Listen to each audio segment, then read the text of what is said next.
Hey guys, so I got a lot of positive feedback and a lot of good comments from the first video that I ever posted actually, which was my health and diet tips video. And a lot of you wanted to know in more detail kind of why I lost the weight, how I lost the weight, and what I do currently to stay motivated, and my exercise routine and my diet routine. So yeah, this video is basically just gonna address a lot of those questions. So yeah, let's get started.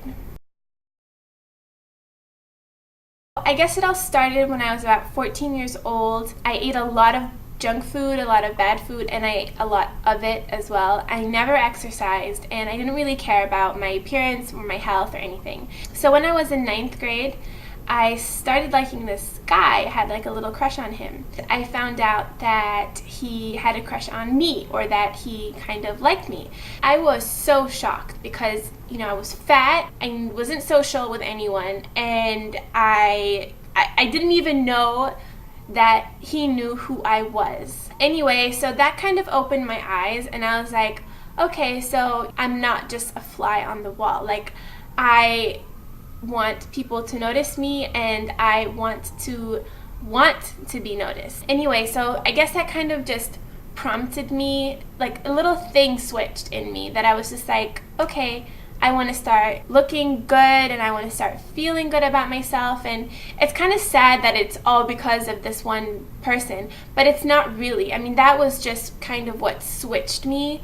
Anyway, so I made a bet with the friend that I had at the time. I told her that I wanted to lose the weight, and she was really supportive, and that's a good thing. Surround yourself with supportive people. So I told her that we should give up chocolate for 1 year, because I used to love chocolate. I would eat so much chocolate, and I thought that if I gave this thing up, then maybe that could help me lose weight. So I told her, and she was like, what, you're crazy? And I was like, no, let's do it. And we did it. Basically, for 1 year, we didn't touch chocolate, and we did it together, so it was kind of like a fun thing, I guess.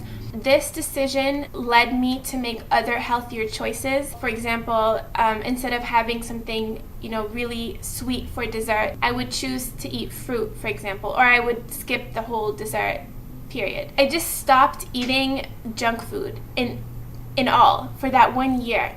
And I just stuck to it because I wanted to really see if it would make a difference. I also started exercising. I was really, really motivated to start exercising because that is how your body truly changes. Your diet is a big part of your health, but also exercising is really important. So I told myself that I was going to go to the gym 3 times a week. 3 times a week for 45 minutes. And if I just did that, I would lose weight. It was really hard. Sometimes I did not want to go to the gym, but I just made myself do it. I think it's really good that I stuck to it, because 1 year later, after controlling my diet and doing my exercises, I lost 40 pounds. It really did work, and it's the only thing that works. You don't believe these pills or diet fads. It's all comes down to what you put in your mouth and how you move your body. And that's 2 basic things. Anyway, after I lost the weight, I didn't stop. It wasn't like I reached my goal and I was like, okay, peace out, I'm going on vacation. I kept going at this rate that I was going at. And I didn't lose more weight because I would be really, really too skinny, but I kept the weight that I was at. I kept on toning my muscles. I kept on getting better at the exercises that I was doing. So running, biking, whatever it was. And I saw really, really big improvements. And yeah, I haven't stopped since. I'm 21 years old now, and I've been exercising ever since I lost the weight. And I'm not planning to stop. But yeah, so stick to it, even if you have reached your goal. I'm not going to say I go to the gym every single day, because I don't, and I don't think anybody really has time to go every single day, but I do try to go every other day, depending on my schedule, depending on if I have time. What I think is really important when you're trying to lose weight, and just in general, with exercise, is that you keep changing up what you're doing. This is called muscle confusion. Muscle confusion is if you go to the gym you're increasing your heart rate and you're lifting things, you're doing things to your muscles that your body is not used to. And your body thinks, I need to adapt, I need to change because I need to use different parts of my body right now. When your body gets that trigger, I need to change, I need to adapt, that's when you start seeing changes in your muscles. So basically what I mean is, if you go to the gym and you do the same exercise every single day, your body is just going to go like this and it's going to plateau and you're not going to see any difference because your body is used to that exercise. But if you run 30 minutes every day, try biking for 15 minutes and try maybe doing the stepper for another 15 minutes. That way your body gets confused and your body has to adapt and you will see changes. So that's really important to remember. It's also important to remember that you can do exercises that aren't conventional but still be healthy and still lose weight. So for instance, if you go bike riding in the park, that's considered an exercise. If you want to take a really long walk one day wherever you live in your neighborhood, that's considered exercise. It doesn't have to be like going to the gym and like sweating it out. You know, you can adapt it to your lifestyle. I think things like yoga, stretching, that's also really important for you. It's just good to like throw a variety of things into your exercise routine. So it's good to keep it up, keep it different, and that's pretty much what I do. I try to go to the gym every other day and then I'll walk everywhere also. Yeah, I'll just do like little things that keep me moving. I like to eat things that are mostly raw things, so like salads and stuff like that, because I like things that aren't cooked too much because then they start losing their vitamins. I like salads. I really like quinoa. It's a grain and it has all the essential 25 amino acids, and it's really yummy as well. You guys should Google it and see if you can buy it. You can like use it as a substitute for pasta dishes. I also try to eat a lot of whole wheat things. I won't really eat white rice. I'll eat brown rice or wild rice. I won't really eat white pasta. I'll eat whole wheat pasta because whole wheat is really important for you, and like whole wheat bread, whole wheat crackers, those types of things. I like to snack on like baby carrots and cucumbers and nuts, good too. Peppers, you can like dice up peppers. I also eat a lot of protein. I eat mostly fish and turkey or chicken. I don't really eat a lot of red meat. I always drink a lot of water. I stress that in all my videos. Well, most of my videos, to drink a lot of water because, you know, your body does confuse hunger and thirst a lot of the time. So if you keep your body hydrated, keep it full with water, you're less likely to eat when you're just thirsty. Another important thing is portion control. I try not to eat like too big of a plate of food. If you're at a restaurant, for example, usually the portion size is half of what you're getting. So try to like eat half and then maybe take half home, or take like a fourth of it home, just so that you don't like stuff yourself. I never stuff myself because there's no point to it. Your body knows when it's full. Your stomach sends a signal to your brain saying, I'm full, stop feeding me.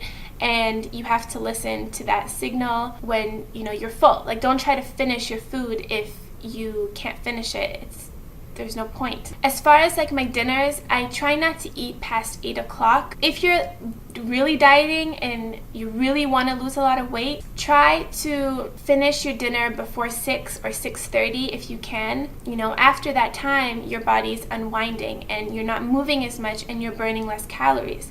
So I'd say focus all of your heavy foods for breakfast and for lunch, and for dinner try to eat something which is a lot lighter, like a lean fish or a salad or something that's not going to require your body to digest a lot.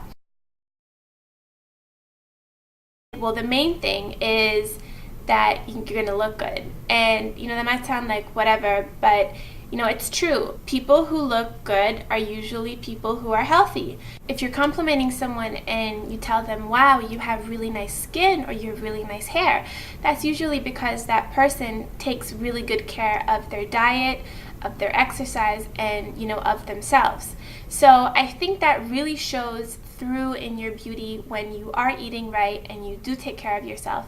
So that's a huge motivation, and it should be a motivation for everyone, men and women. Second thing is, of course, being healthy, knowing that your body is healthy, knowing that your heart is healthy, knowing that you're going to live longer and that you're going to live stronger. The third thing I think is I like knowing that I'm strong in the sense that I can do things on my own. I can pick up my own suitcase.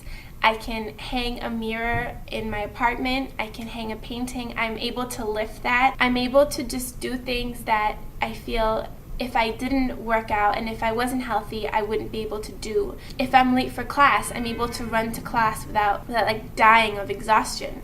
I'm able to go to the grocery store and carry my groceries back to my apartment without feeling like my arm's gonna fall off. That to me is a huge motivation, just knowing that you can do things on your own. I like that, I like that fact. Another thing that I think is a good motivator is when you're healthy and you have a good eating habit and you've established a good exercise routine, actually completing what you want, you are building your own self-esteem, you're building your own good positive mentality, which is so important.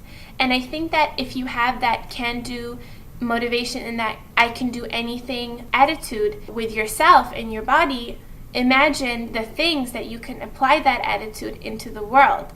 Whether it be at school or your work or with your family, with your friends, whatever you want to do. When you work out and when you have a healthy diet and when you look good, it just makes you feel happier about yourself. It makes you feel stronger. It makes you feel more pretty and all the good things that you want to feel. Like when you exercise, it releases endorphins into you, so you feel good after you exercise. It all comes down to choices, the choices that we make. Nobody will force you to eat anything that you may think, why did I just eat that? It's all comes down to choices. Nothing can go past this mouth without my brain saying, okay, you are the controller of whatever you eat. Try to really think about separating the emotional part of food with what your body needs. Think of it as batteries. Think of it as the vitamins that you need.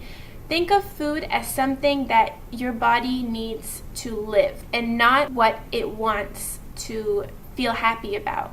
You can do other things to make you feel happy, but try to separate the two, because it does get dangerous when people eat emotionally. I used to eat emotionally. I sometimes still do, and I have to stop myself from that. So yeah, you basically are the one who is going to make any type of change in your body with your exercise, with your diet. If you have no clue about what exercises to do, what is good for you, what food to eat, don't be afraid to get a professional person to come and help you. It might be costly, but think of it as investing in yourself. If you join a gym, try to get a trainer for like a month or 2 months so that he or she can really teach you what exercises to do. It's so important to know what to do. And if you don't know anything about food, try to research it, speak to a dietitian or to a nutritionist, and spend that $200 or $300. Think of it as investing in yourself, and think of it as, you're learning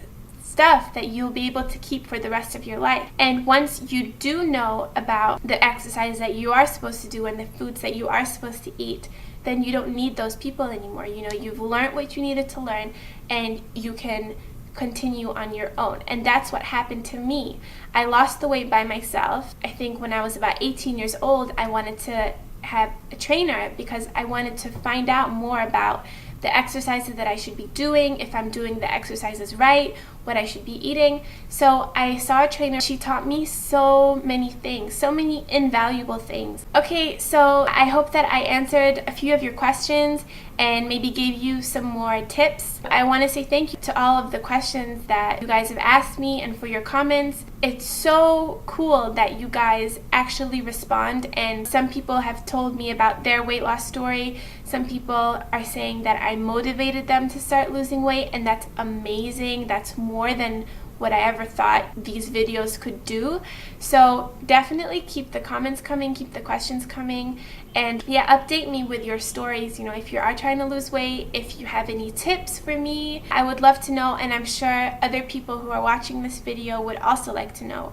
So definitely leave me a comment below. I hope that you guys like this video, and I will see you all in my next one. Mwah! Bye!